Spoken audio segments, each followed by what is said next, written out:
Hello, everybody. Welcome back to another episode of Ice Tuesdays, the Hello. Cabbages series, where we explore the filmography of Ice-T. And as promised with the Tank Girl episode, we were going to do Johnny Mnemonic next, and we did it. This is our Johnny Mnemonic episode. Jeff, just get this out of the way real quick. Jeff, tell me about the tea you've selected for this Get this episode of out of the Ice. way real quick.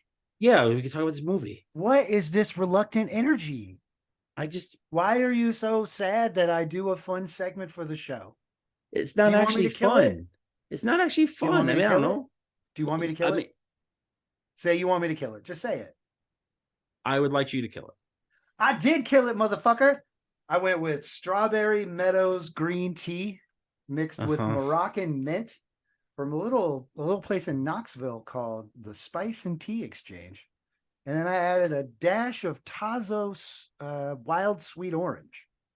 And This it is fun. is This a is fun. real treat. And I'll tell you, I did it because I wanted a wild, bold flavor for this film. This was a wild and bold film, even though it seems to be fairly universally hated by critics Yeah, at the time. yeah, at the time. And again, I think we've had a lot of conversations over on this show and in the main show. Critics at the time aren't always right about these things. And I think that this is a film that, just to give a very quick bit of background, I watched this film with my wife last year for the first time in a very long time. And that rewatch of it, it was in the midst of us. We were watching a lot of like Keanu Reeves movies. And I completely fell in love with this film. I thought it was just a fantastic, underrated, fun movie. Like it was fun. And that was always the thing. Is like, oh, am I enjoying myself? Am I having a good time? So like I watched like Speed and I watched this and I'm like, and I watched stuff like It's got Chain some Reaction. like, Chain yeah. Reaction. Like I was I gonna say it's watched got like a 3-syllable name, like early mm, entry or something weird like that. yeah. I watched Chain Reaction. Chain Like Reaction. these were all just like really fun movies from the mid 90s where Keanu was just kind of hitting his stride. Right. And I think this film there's a lot of flaws Keanu Reeves, that good people actor. focus on. Keanu Reeves, good actor, bad actor was a big debate at that time. Huge debate. And the people in charge of Hollywood voted good. Yeah. The fans voted good mostly too. Yeah. There's a lot of people going to Keanu movies. Yeah, you know what? And the critics voted overwhelmingly bad a lot, I think. You know, Jeff, I don't feel like we're properly equipped to talk about I don't want to Keanu. have the argument. I'm just saying that's what was happening at the time. There was a lot at stake for this movie outside of its wild plot and insane effects and super wild look at the inside of computers. But I think if we're going to actually talk about Keanu's acting in this, obviously we're going to talk about Ice-T as J-Bone. Like obviously that's a big part of this. If we're going to talk about Keanu Reeves as an actor, I think we need some input from a Keanu Reeves expert. I feel like that's fine by me. I'm not again. Oh my. I think we need to hear from somebody who on the Ice Tuesdays may understand fully what the deal is. Well, hello. Hi, Jeff. How are you doing? Oh, I'm fine. How are you? I'm good. I'm very excited. This is a surprise to me. I had no idea this was going to happen.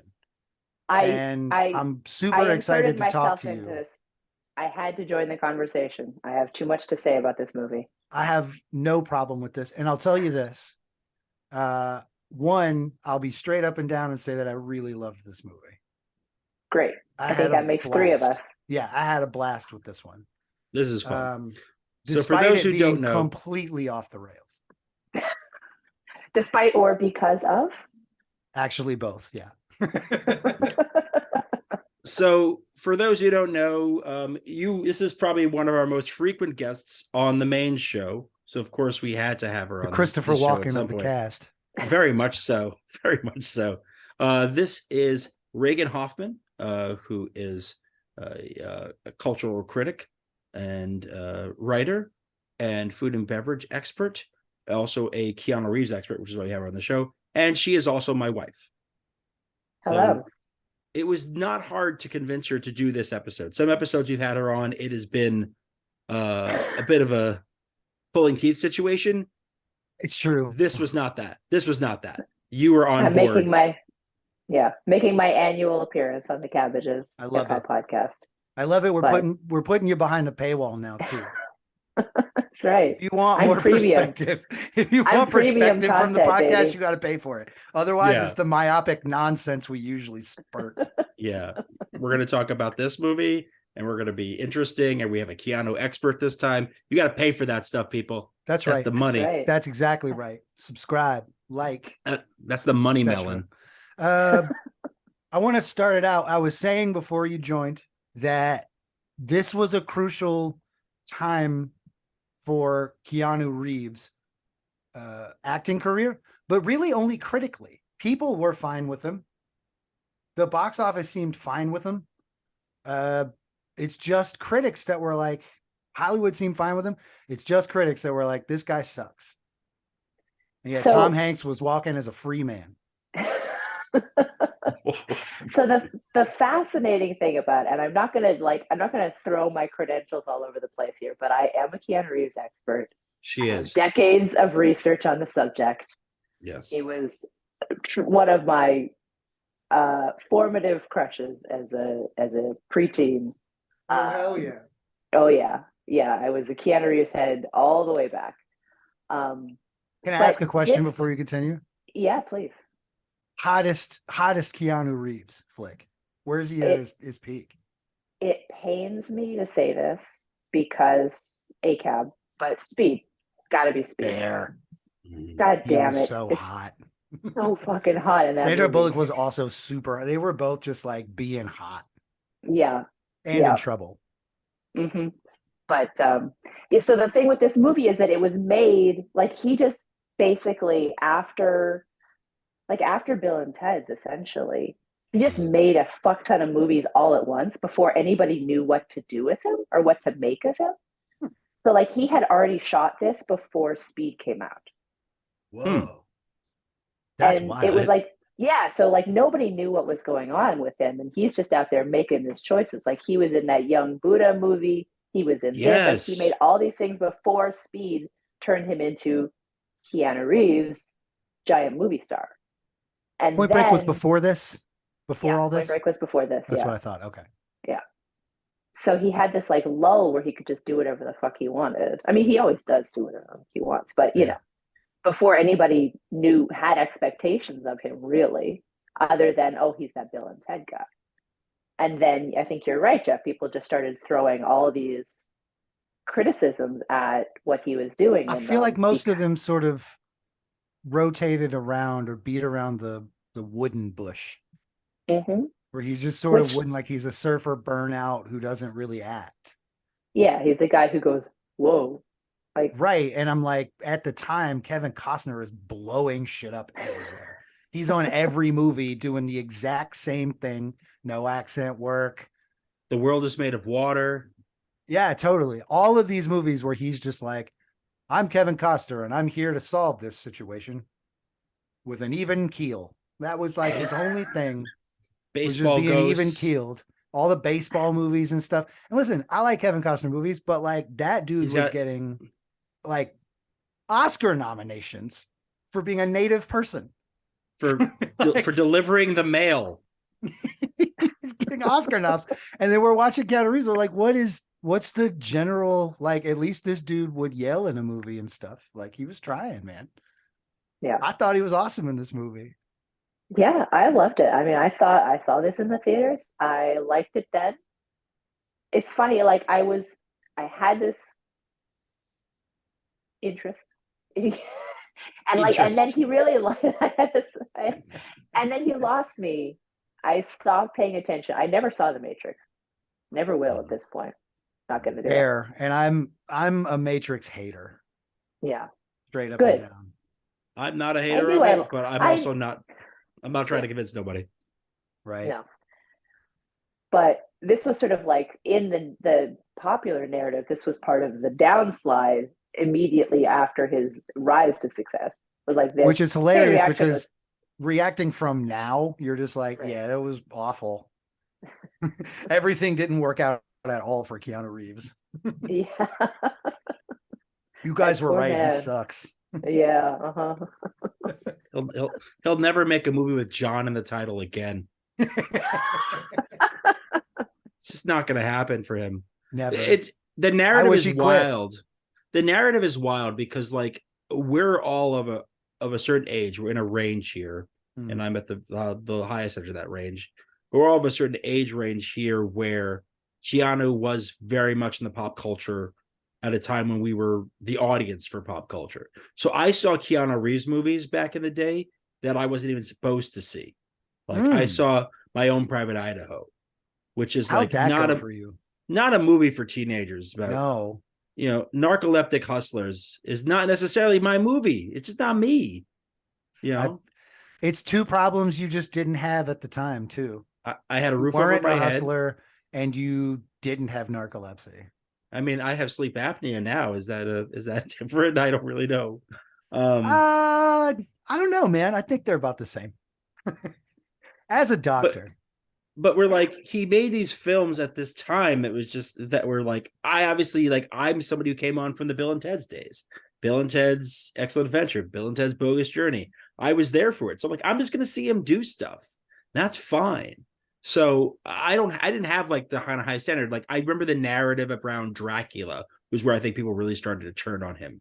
He's just doing the Keanu Reeves voice in Dracula. It's like nobody was doing a good accent in Dracula. Like everybody in that film is basically a goof. Everybody's doing their own voice in a completely different universe. God, that movie's bad. We watched that, you and I. I didn't Trying watch to. that one yet. I'm sure that it sucks.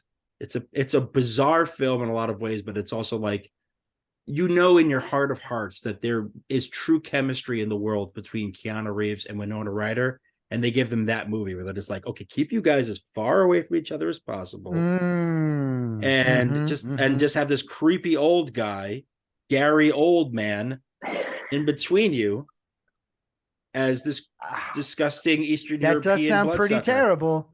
I'll say this: the reviews of this movie center on it not being good, but a lot of my favorite critics, as we've been doing these movies and you read more and more and you like recognize old critics, Malton, if we go back far enough, Ebert, all these guys, Ebert especially, there was this sense of like, I don't like this film, but I don't hate this film. Yeah.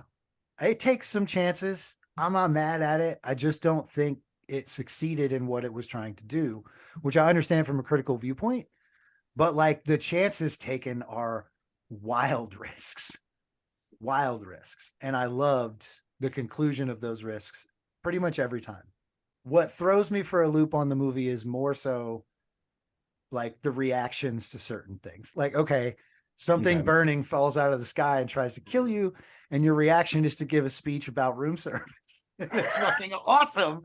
Which is one of the greatest parts of the movie. The best part of the movie. One of the best parts of that movie right away. It has to be his best monologue. In his I career, haven't seen yes. all these John Wicks, so maybe he has a monologue. There's not much monologuing in the John Wick He doesn't talk much, right? No. He has a couple of parts where he actually says more than 3 lines strung together, which is really kind of the point of it. It almost feels like meta commentary on the criticism of him that he has few lines in those movies. It almost him just being like, okay, you want to basically shit on me for being an actor who can't deliver lines and doesn't say anything. Right. Well, then fine. Everything I'm going to do is monosyllabic in this movie. And then every now and then, like once per film, I'm going to have like a string of 4 sentences. And you're going to feel been serialized the weight. This long. There's 4 of them out there and they're building a cinematic universe. So like, in a way, weren't they right too? Like we got a whole lot less of him and we can't get enough of it. Yeah. Just him looking good and putting bullets through people's eyes. All in. Everybody's all in. Well, he aged beautifully. I mean, certainly that's a factor. Fair. Not all of us do. You know? No. I mean, Alex Winter is swell, but I'm lucky enough, it's because you're drinking that tea, I guess. Homemade tea. I actually made a homemade tea this time for iced tea, which we maybe need to talk about in a minute, but I don't think we're done with Keanu, are we? Never. I love it.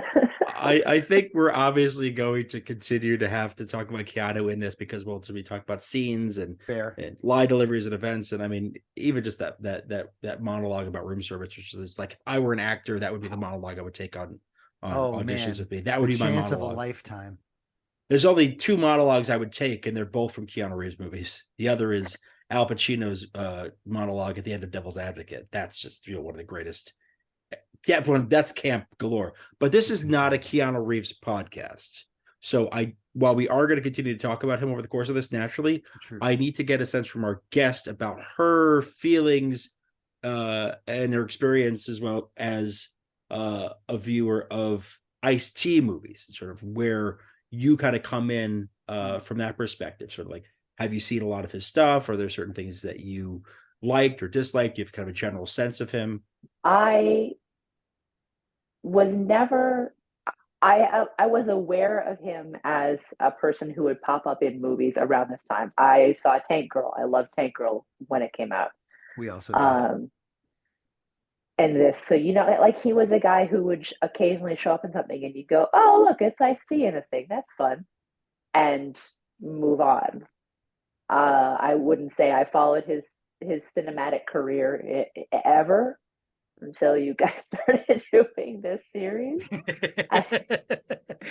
You're welcome. So you hadn't seen Surviving the Game. Anytime we can help you.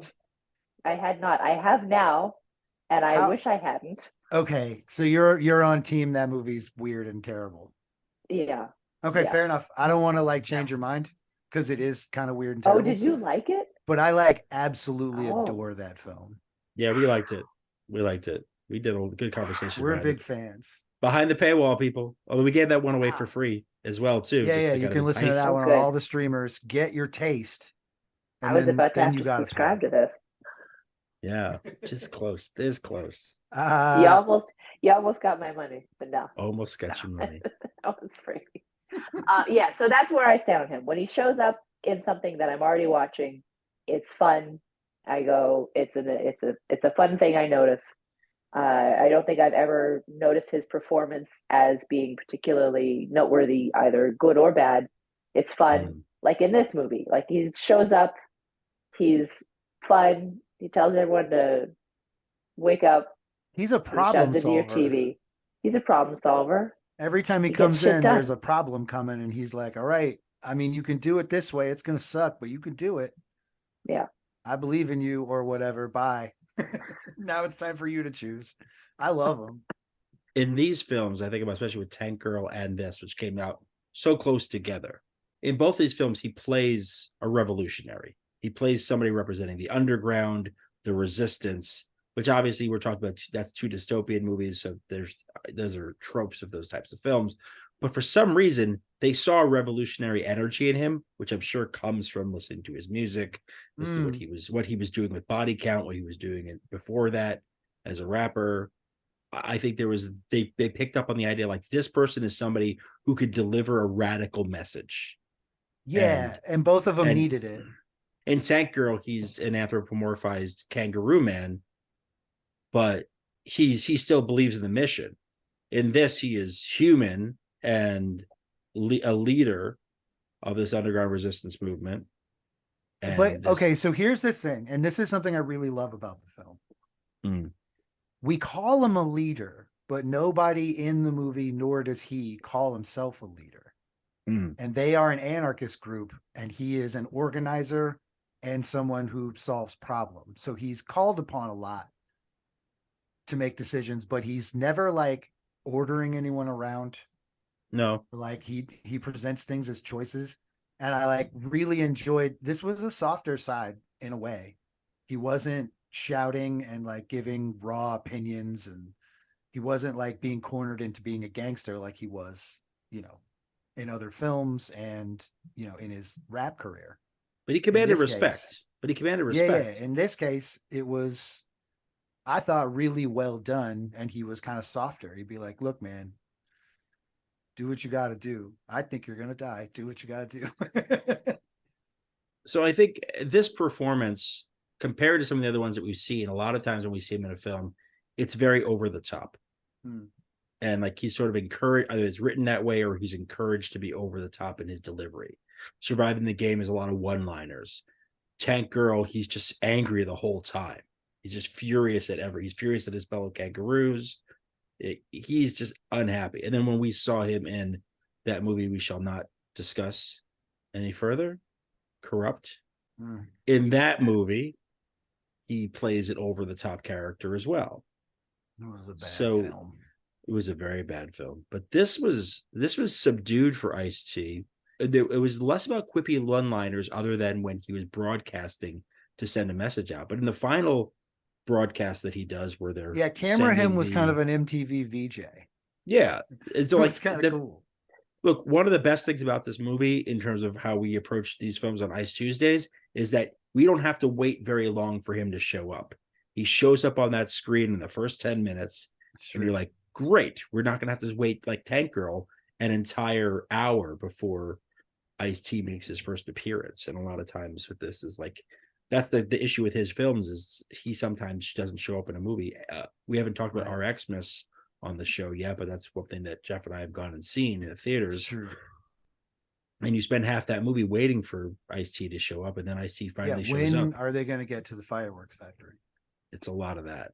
But what's your impression then of his performance in this movie? You've got to express sort of a limited experience with him in cinema, but sort of like as part of this plot, as an actor among other perhaps more experienced actors, particularly when you start factoring in the wider cast. Where do you feel he stands? How do you feel he does in this? Well, he really benefits from the additional casting of Henry Rollins because he's so out of place that anybody else looks like a natural, looks absolutely tailor-made for this world. What do you mean Henry Rollins looks out of place? I would love to know what your perspective on that is. And they slapped a pair of glasses on Henry Rollins and tried to make us believe he was a fucking doctor. What a move. They basically just did the thing that they would do to really hot girls in the like teen movies. Like, we put her hair up and we put her in glasses. They sheathed all that him. Yeah, absolutely. Like, yo, man, they sheathed all that. They threw a pair of glasses on and were like, all right, he'll be smart. But he never got his makeover scene at the end, which is instead he got in a way he did. He got crucified. That's one thing, you know. Yeah, it's true. He got crucified with like forks or something or whatever those. Isn't that scalpels from his own operating tools? Because he was a the doctor. Irony. I forgot about the glasses. Glasses. The glasses. It's Probably so funny how glasses. Springton coming soon, everybody. Coming soon. I 100% agree. Whenever Henry Rollins shows up on screen in a movie, I am taken out of reality. And I'm not that way with Ice-T. Like, I see Ice-T in a movie and I'm willing to be like, this is Ice-T in a movie. I'm ready. But whenever Henry Rollins shows up, like in Lost Highway when he shows up, or in other films from this period where he would just be casted in, I'm just like, this is the guy from the Liar video. He put glasses on him. He had glasses on in the Liar video, didn't he? He's not a doctor. He's a liar. Like, there's no reason to like... To take him seriously as an actor. And it was just something he was just doing. In the same way, like now it's like he doesn't make music anymore. He goes on the road and does his spoken word stuff. He does documentaries and speaks very intensely about every subject. Yeah, like, and that's fine. But like he can't just go with the flow. So Rollins in a movie is always gonna fuck things up. And I love Rollins in 1995 short speech that he did about why NAS existed in the first place. Yeah, but I couldn't really get shook past machines. It was like, it's this thing's fault. It was awesome. But I also couldn't like get past like the fact that he had this sort of creepy incel behavior towards our heroine of this movie. Like he just always like Jane is played by Dina Meyer was always this like object of his like fixation. That you got a sense that like he was helping her at least in some part, not out of virtue for the cause, but because he was sweet on her. And there was clearly no reciprocity relationship wise. He was friend zoned for good reason. I mean, in a way, weren't they just friends? Like they kind of grew up around the low-techs, like together, but weren't low-techs. I mean, I'm not saying that you're wrong about the subtext of his. Look, if I picked up on something that desire. other people didn't pick up on, I So didn't actually never- really pick up on it. I didn't either. But the thing that is not really explained very well is that I think he has proprietary feelings for her, and that maybe what you're picking up. But I understood that to be because he's done some sort of body modifications to make Yeah. her stronger, maybe. I think specifically they're there to like help limit her NAS reactions. I thought that was beforehand because he said something about like when she's having her attack and Keanu takes her to his lab Spider's and lab. he's Spider's lab Right. and he's sort of just explained when he explains what NAS is and all that. He Mhm. says like, oh, that my work doesn't cause that. My work is clean. So I thought that was like he had done some other modification stuff beforehand, before she got right. sicker. Those things have nothing to do with the NAS. They were just Something else mutations that he created by did? him Yeah. to like help her something. get jobs. Yeah. Because That's what she was doing it for. bodyguard So like stuff, modifications for getting bodyguard jobs. Yeah. Yeah. So I think that was how I understood it. I didn't see any form of desire or anything coming out of him because, again, all I could see coming out of him was Henry Rollins, and that man has no, earthly desires. I don't think so. Right. Yeah, I don't know if he. I mean, I think asexual if asking if Henry Rollins is asexual is a different podcast, but I think it is a podcast worth listening to. So. Coming soon. Coming soon is What's up with Henry Rollins asexual. starring Gary and only Gary? What's the deal, man? I'm like reading passages from Get in the Van. I'm like, did he ever talk to a woman? Like when Kira Rossler was in Black Flag, did he even talk to her? Like, what's the deal? But so okay, so we've talked a bit about Keanu. I think we all are fans of Keanu in this period, and we've made our claims against some of the critical POVs of that time. And we've also given some grace to Ice-T for putting in a perhaps better role than we're used to seeing from him, a less over-the-top role. It was different and fun. Role. I liked what that dude did in that movie and with that role. I liked it. Yeah. So like we talked about those two, and those are very important. We talked about Rollins, obviously, and briefly about Dina Meyer. But Dolph Lundgren is in this movie. Oh man. He-Man himself is a very strange character. He was the Punisher, and I'd like to too, try to wasn't he? describe that character if you don't mind. Oh, I would love for you to describe. Tell us about the Street Preacher. Some things we know about the Street Preacher. Mm-hmm. He is a street preacher. Mm-hmm. Yes. He kills for money and is indiscriminate about targets. Mm-hmm. The rest is speculation. All of it. There's no, he's a little bedraggled, possibly homeless. A little bedraggled. Just a little. A little bedraggled and possibly homeless. But like, those are looks things. Like, I don't know anything else about this dude, except that he like makes up Bible verses that truly do not exist in scripture. He also has had some super strongifying body modification done. I believe is also part of his story. Is that he's been upgraded to whatever the latest wet wiring to make him super duper strong. That's the fourth thing we know about him. To bring him closer to God. That, don't we? Yeah, that's true. Yeah. So that's it. So obviously the jobs that he's taking has allowed him to accumulate enough money to build up these things where he is less human than pretty much anybody we meet in this film. Less human than human. Less human than human. and maybe less human than even the dolphin in this movie. But he is like, okay, you broached come it, to and that now we got level. to talk about it. You Okay, broached I didn't it. want to. I wasn't We going to did- talk about it till we broached it, but we got it. There's no way to We're leave going this straight behind. to the electric dolphin. Let's do Let's it. talk about the psychedelic electric dolphin Oh that my takes god! this movie by storm in the third act.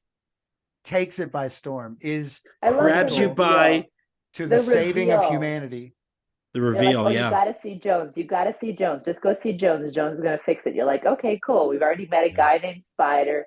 Right. Yeah, everybody's got a crazy name. It's the future. Spider, J-Bone. We met everybody. Yeah, Jones. Yeah, sure, whatever.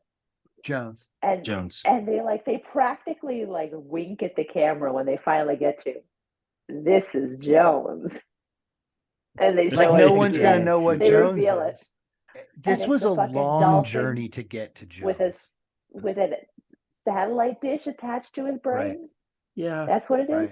Yeah. Uh-huh. And when he Man. kicks his tail, we go on a trip. We go on a trip inside the neural net. just grabs you by the brain banana. Oh my god! My mind grapes Oh, really expanded on that one. I don't know the I was original. going to ask a question about Dolph before this happened, Ask, and sure. I think it applies to both of these characters. Dolphin. I like that. Yeah. Mm. Because this movie has no purpose. Thank you. Why do these characters why are they? Why do we need this dolphin? Is it something that was in the original story by Gibson? The electric dolphin, yeah. definitely. Like, Yeah. if that's a William Gibson creation. Okay. I haven't read it. I don't know, but I would stake everything in my house that I can see on the line for that fact. I guarantee you he made up the electric dolphin. If I were in charge of giving notes when they made this film, the only note I would have given would be more of the dolphin. Like, that guy really pops. And it's true. That dolphin super pops when it's on the screen, and crazy things happen when the dolphin's involved. So the dolphin is definitely from the original story, for what I'm looking at. Okay. Again, okay. not surprised. There's more backstory to him that in makes there. sense. There's more backstory to him. I mean, we get And this some was of a that, short obviously. story, I believe, not Yeah. like a full novel. Okay. Yeah. So they had to take a lot of stretching liberties. But this is also William Gibson or whatever. Like, I mean, it's his story, and then he wrote the movie, so he put in as much as he could put in there. He wasn't going to not make this movie with that. I think the presence of these sort of really outlier characters, Dolph Lundgren's character, Jones the Dolphin, even after you've already been exposed to some pretty interesting characters, the Yakuza, the divides within corporate and the Yakuza that happen within this, totally fascinating. And then there's this third element of the ghost in the machine, where is trying to communicate. Man, speaking of, why is something there? That was a layer. No in this one film. took the advice, hardly ever. The thing would come up and be like, "You have to do this thing." They'd be like, "I'm not doing that shit." No, it's just closing that window. Smash cut. Up. The next scene, they're doing the exact opposite of that shit. Just like pop up, close. I'm not doing that shit. That sounds like worthy and good. I'm not doing good things.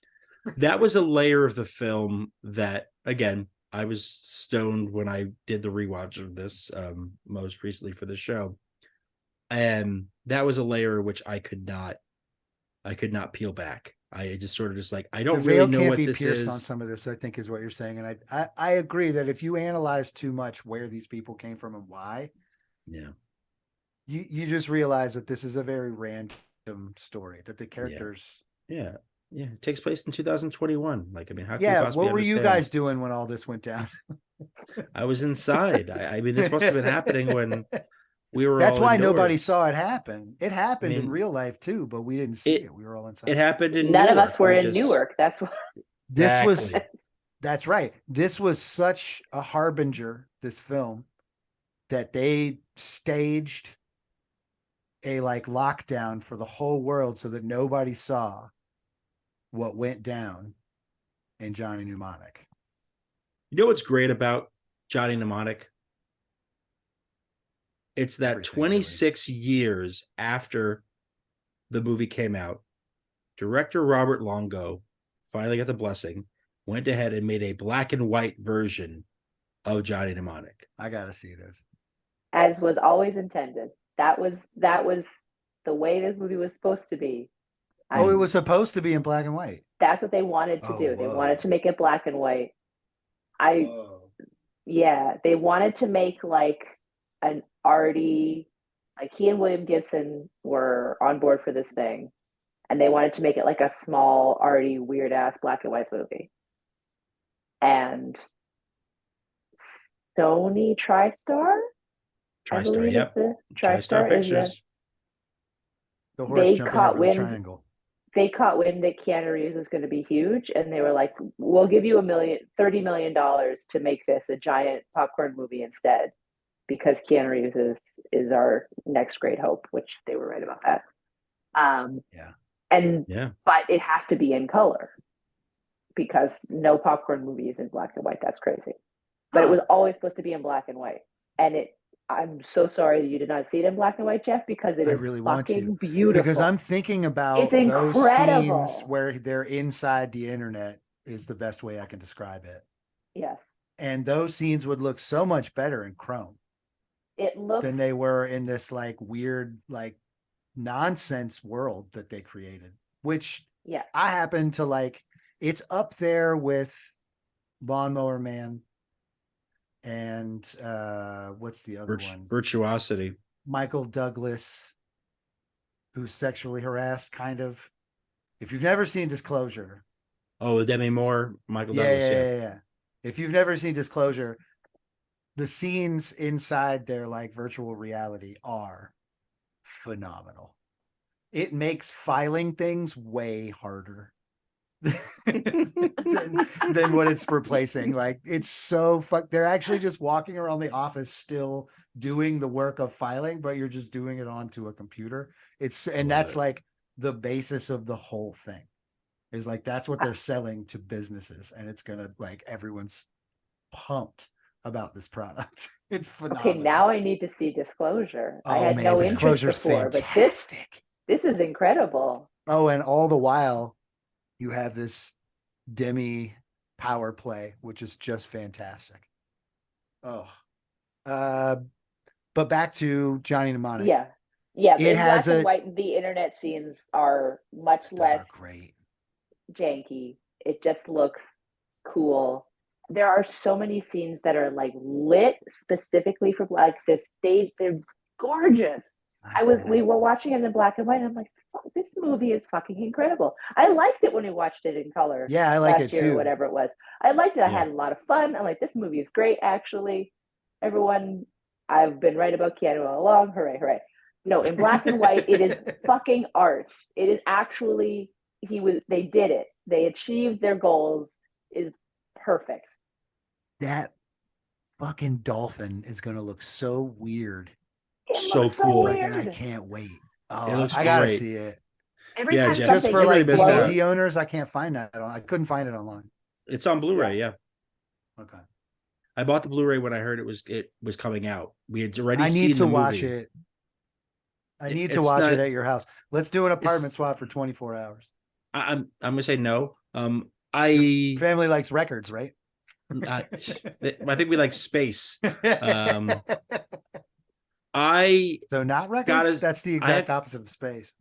Space. I really love the black and white cut, and I can't recommend it enough. It is absolutely worth the investment of whatever a Blu-ray costs these days. I probably paid $20-something for it or whatever, but it is so worth it because I didn't realize, because I'm not a classic film guy. You know what we watch on the show.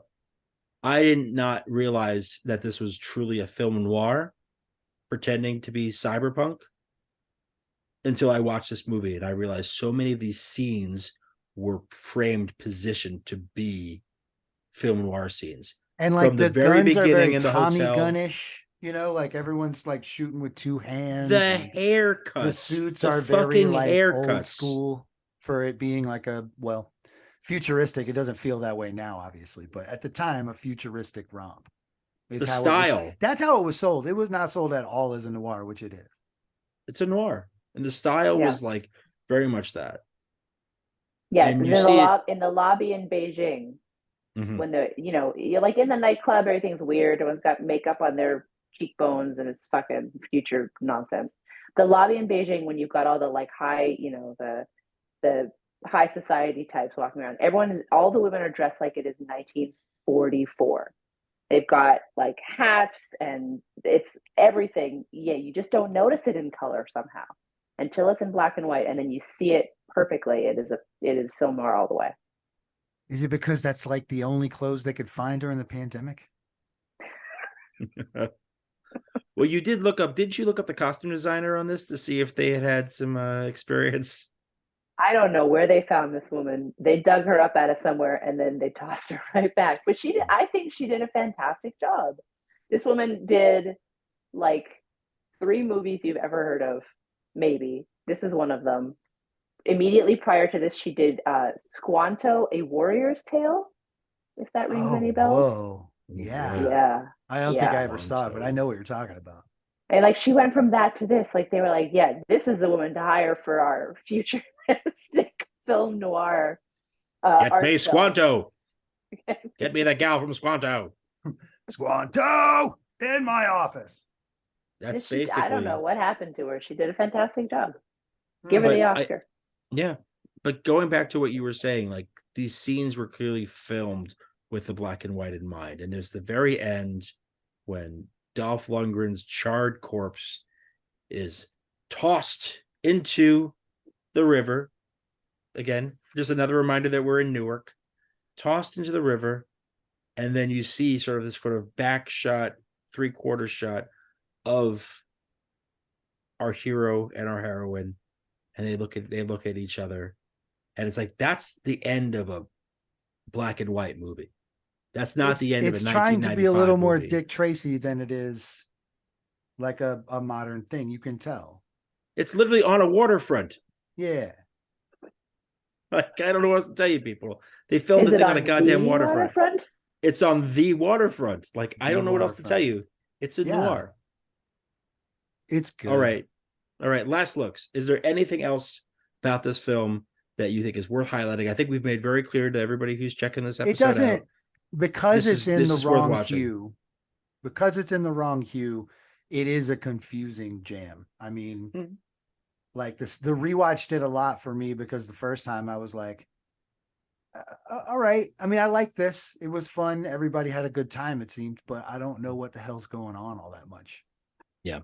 A lot of things are sort of left for you to figure out, but not at all properly like highlighted.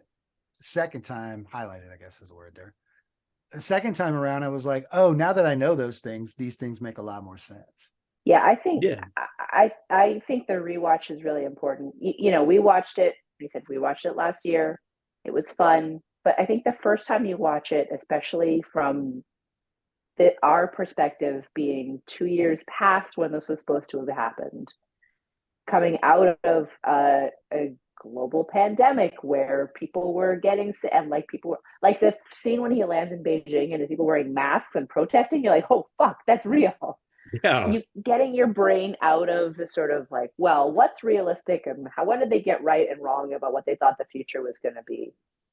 It's so hard to move your brain out of that, or for me at least, to move my brain out of that kind of critical watch. And the rewatch, I was just sort of like, yeah, I know they fucked up with this. They thought all the future was going to still be like hard technology, just getting plugged directly into your brain. They didn't have any idea about the internet. They still thought broadcast TV was going to be a thing. Whatever. You move past that, and then you can just appreciate it on its own merits. And then it fucking soars. I think sci-fi takes it. I think that I was part of the problem back in the day too, but sci-fi took a hard hit because it's hard to make a movie about future things that haven't been invented without using discarded technology, at least a little. Yeah, like, you have to use things that are at the time being like, "Oh, that's not the way it's going to be." And I'm like, "Well, how? Then design it to work in a film." Then you know what I mean? Like that's almost impossible. Yeah, and like it gets right a lot of stuff, and it gets wrong a lot of stuff, and like that's kind of the point. That's always going to be the case with sci-fi because if I they think knew what was virtual going to be reality realistic, was of the time for of that time, virtual reality was like the newest, hottest idea that like we were all gonna only talk as like really weird looking heads inside like a net. But we were going to be inside the computer being like, but it's also not wrong. Reagan. But it's also not wrong.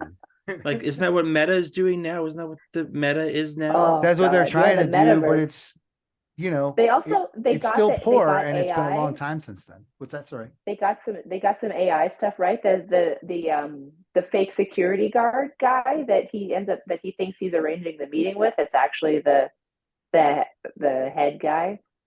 The hand puppet scene. The hand puppet, Yeah. that's pretty close. I mean, we don't do hand puppet shit, but you can program a fake security guard to answer the phone for you. Yeah, you can make a person. You can make a video say whatever you want it to say now with whatever technology. face and voice you want. Yeah, exactly. I am obsessed with rap lyrics coming from Joe Biden's voice and face. Like as he's giving these big speeches and people are all behind him and they're all like, "Oh, it's marvelous.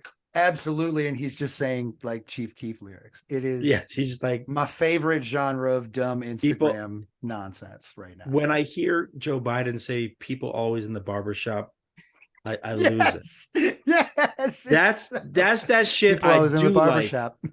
That's that shit I do like. I do like it. I do like it. The last thing I want to say on this movie is that concurrently with the release of this movie was the release of a PC video game version of this movie. We have to play this game. How do we get it? There are playthroughs online. Obviously, you can see there definitely Twitch gamers have played it through, so you can see it. You can get this stuff as you can on the web. But I would maybe recommend not from what I've saw of this game. So it is like it's framed as an interactive movie, meaning they shot another movie with different actors playing these characters. They originally were going to use the sets from the movie to basically plug this stuff in, and the sets were destroyed before they had a chance to get at them. So they basically hired different actors to play all these characters who you'd seen. William Gibson apparently said that the story in this interactive movie, not even Sweden, but close, yeah. Be Kind, Rewind. That's an episode that's out now. The issue is that when you watch it, compared to watching this gorgeously shot movie, it is painful.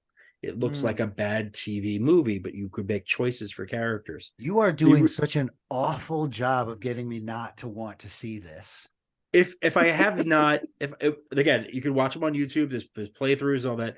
The one thing I will say is that you're probably wondering, well, okay, if it's all the characters from the movie, who plays J-Bone? Who plays Ice-T's character? Any guesses? Is it someone we're gonna know who it is? Like, is it a famous person? It's of all the people who replace characters for the movie to this video game, it's the only one whose name you would know. Truly. What? Any guesses? Any guesses? Any guesses? I don't understand that description at all. Meaning my stoned friend.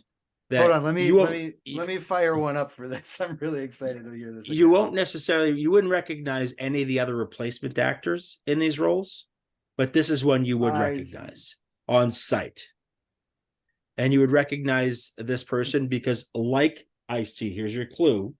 Like Ice-T, this person also hot or cold Jerry Seinfeld. Hot or cold? It's way cold. Cold. Like Ice-T, this person has had both an acting career and a music career concurrent. Celine Dion. Henry Rollins.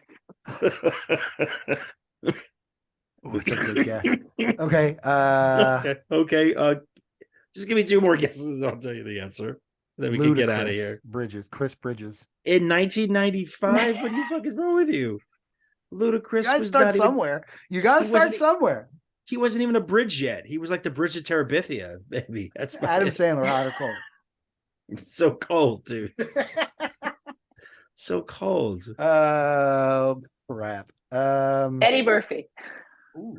Good. That's a better guess There. than any that's happened so far. But So no, that's it was hot. Eddie That's Murphy. warmer. Okay, that's warmer. Oh, I that's like it. hot. warmer. Okay, all right. We can keep this barnyard guessing game going, or I can tell you the answer. Was it a It's baby a baby ox. It's a baby ox. It was actually a baby ox. It was actually a baby ox. Did you see this right. barnyard guessing game is tearing us apart? Good Night Tell us who Springton it coming is, Gary. soon. Okay. Tell us who it is. Ice-T's character J-Bone in the interactive movie video game So much of Johnny Mnemonic is Isaac Hayes. Bullshit. I have to play this game, this interactive movie. Are you kidding me? I have to at least watch a playthrough. Hayes. Isaac Hayes. Shaft. Pre-Scientology. Well, it's the mid-90s, so he is probably maybe not. Scientology. Early He's Scientology. he's in Scientology at this point. Okay. My apologies. Yeah, I think so. So yes, Isaac Hayes plays the Ice-T character in the interactive video game. That's the sort of roles that Scientology can get for you. Yes. So and think about this. Only a few years later, Ice-T was doing B movies in Belgrade, and Isaac Hayes was a star again on TV South Park. Huh. So really makes you think. Wow, thanks, Inu. It doesn't, but I appreciate that. I All think right. that was really cool, but I'm not going to think about it all that much. No, Sorry, man. it's fine. It's fine. Enjoy your tea. You're not even drinking your tea anymore. You've even given up on that. It's gone. It's done. I finished it. What is this? What is this tude? What kind of Why tea am I was it? catching Jeff? tude? Oh, I'm glad you asked. This I week, want to hear about the tea. This week, I got some. I went to Big Ears this year in Knoxville, Tennessee. I went to the Spice and Tea Exchange. I got some Strawberry Meadows green. I mixed it with a little Marrakesh mint green and a bag of Tazo Wild Sweet Orange, an Anarchic mix. It sounds like For too this many movie. flavors. It But- isn't because like it's very weak on all three. Yeah. So you just kind of get one big flavor from all of them. It's nice. It's subtle. I liked it.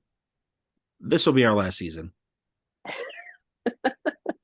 Look out for Talking Subscribe Tea now. with Jeff and Reagan. Subscribe now. Welcome to Cabbages with Jeff and Reagan. I love it. Never gonna happen, people. Never gonna. I own this shit. It's the Cabbages Podcast Network.